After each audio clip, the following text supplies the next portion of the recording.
you're going to have access to those guys somewhere in the late first. Now, it's not going to be probably the one you want.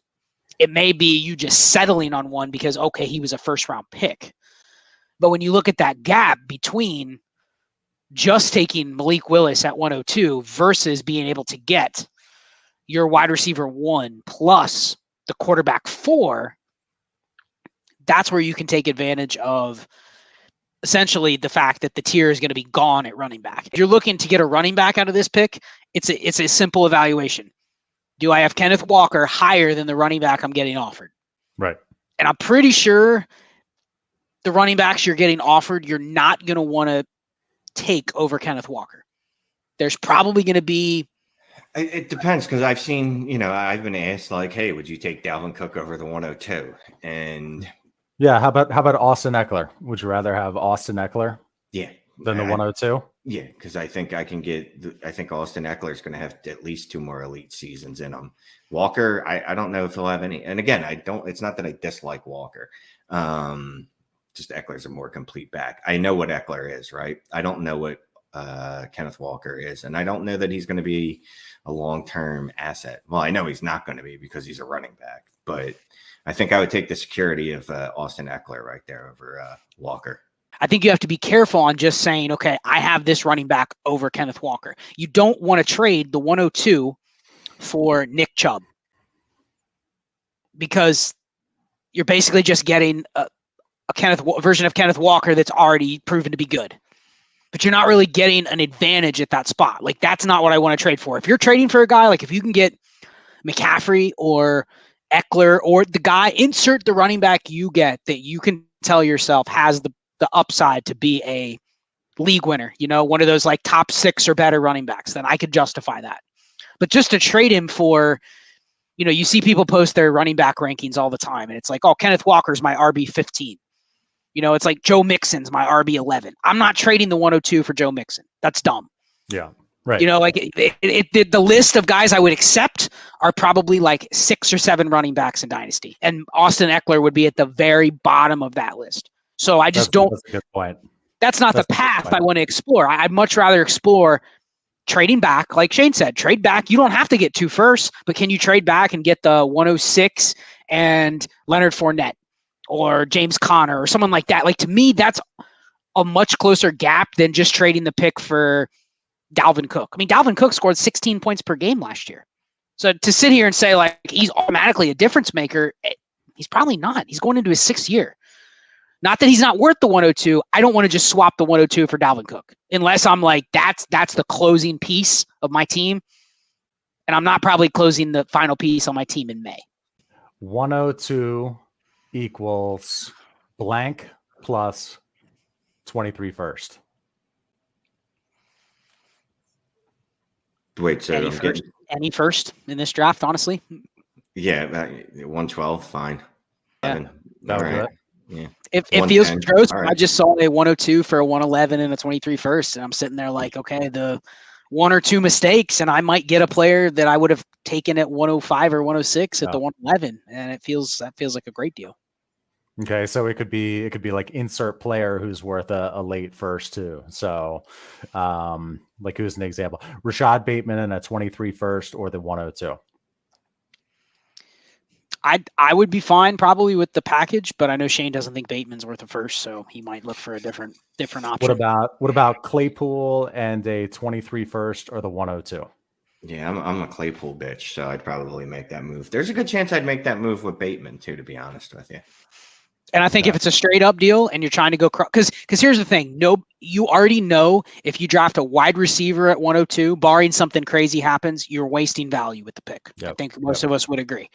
So I think the cross positional 1-for-1 move is, we've talked about this on previous videos.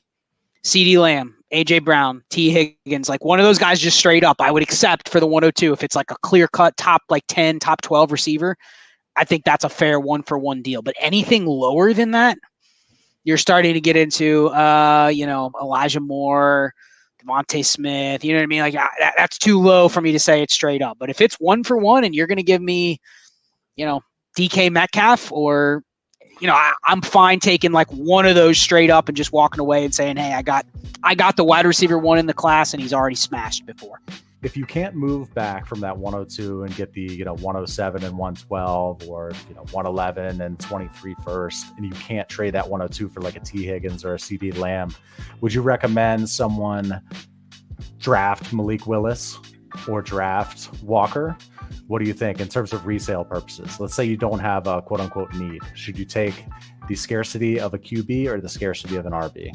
Well, the thing is, you always have a need. Like, even if you don't need a running back, you can plug him in, which is even in Superflex. Even when you don't need a quarterback, you don't need a quarterback. You know what I mean? Like, you might not be able to shove him in anywhere. All that said, I'm taking the quarterback, and I'm taking the quarterback that has a chance to be worth 3 firsts in 2 years. Is Kenneth Walker going to be worth 3 firsts in 2 years? If he's Jonathan Taylor and his receiving ability was completely hidden during his collegiate career, sure. Except that he's not anything close to Jonathan Taylor physically. So yeah, I'm taking Malik Willis because he's not going to depreciate too, right? There's too much that could go wrong with Walker. If Willis, even if he has a bad year, I don't want to say insulation because that's kind of a myth anymore, but he still has at least another out after this offseason where someone will talk themselves into why things are going to be better. Just like we're all doing with Trevor Lawrence, his situation's now better because he's got Doug Peterson and Christian Kirk. So I'm sure we'll talk ourselves into something with Willis too. Well, I think you painted a realistic picture too, Clay, because you just said, well, let's assume that I can't trade back and get the 2 for 1. And let's assume I can't get a 1 for 1 with a top 30 asset that I can just get straight up. I think those are realistic from someone that's been trying to shop the 102 for those type of deals. People have been interested, but in terms of like fitting those types of offers, it's been no go other than one I did yesterday. So I do think we go back to what we talked about on the 101 video. You might actually have a better shot paying 70% of what you think the cost should be to get the 101. Let everyone else worry about, well, all it has to do is one thing has to fall in place for me to hit on the 102 as well. Like if you offer somebody enough, they may go for that. Like that's where I would be willing to throw the Rashad Bateman type player to the person with the 101 and say, okay, can I do 102 and Bateman for the 101? And then you kind of just you wipe your hands clean and you walk away and you go, okay, I don't have to make this pick. I don't have to hope for X, Y, and Z to happen on draft night. And I think Kenneth Walker, even if he's good, is going to get lost in the shuffle of next year's running backs. Like, even if he's pretty solid, you're going to go into next year and be like, yeah, man, I still wouldn't give up any of the top 5 picks for him. So it just kind of feels like you're drafting another Josh Jacobs or David Montgomery. Exactly. I was going to say David Montgomery. And that's fine. That's fine. They're worth something. Fine, yeah. But you look back and you go, man, what could have been with that 102, or what could have been if I could have got up to the 101 or moved out of the pick? Like, could you get up to let me ask you this. Can you get up to the 101 and then sell the 101 with something else and maybe get a quarterback? Like, is that possible? Could you sell a 101 and a 23 first and get to like the Dak or Burrow range? Dak or Burrow? Sure, but I don't know that I want to do that. But then you look at it, if you could get to Bateman and the 102 for 101 and then flip the 101 and a 23 first for Dak or Burrow, would you do that, Clay? Yeah. I don't know. I think I'd probably get fired from my real job for spending so much time trying to make that trade happen. So yeah, I mean, I guess to move up from the 102 to the 101, throwing on Bateman, I mean, maybe that person happens to be the Lamar owner and would like that, stack. I do that. That's an interesting one. Yeah. Every day of the week. You try to find the stack. I throw out every player like Bateman on my roster plus the 102 to move up to the 101. Oh, do you? Yeah. Yeah. So just a start 1.5 premium, like we usually talk about on here, would you trade the 102 for like Mark Andrews? Lock in that tight end advantage and just walk away and say, at least I came away with the tight end advantage, and just not worry about how the pick falls. Man, I hate paying up for a tight end. Maybe, like yeah, anyway. I hate buying. We hate paying market value for any player. So like all these are always hard because it's like, no, what can I get cheaper? It's a legitimate trade. It's one that I would think on long and hard. And then I would go try to get TJ Hawkinson for like the 107. All right. If you made it this far, as always, thank you. Check out our playlists. We got a bunch of strategy shows on there. We have a Crush Dominate Your Startup strategy channel on there. So get lost, hit that subscribe, give us the like. If you will give us your thumbs up, we would appreciate that. So with the YouTube algorithm, and we'll see you soon.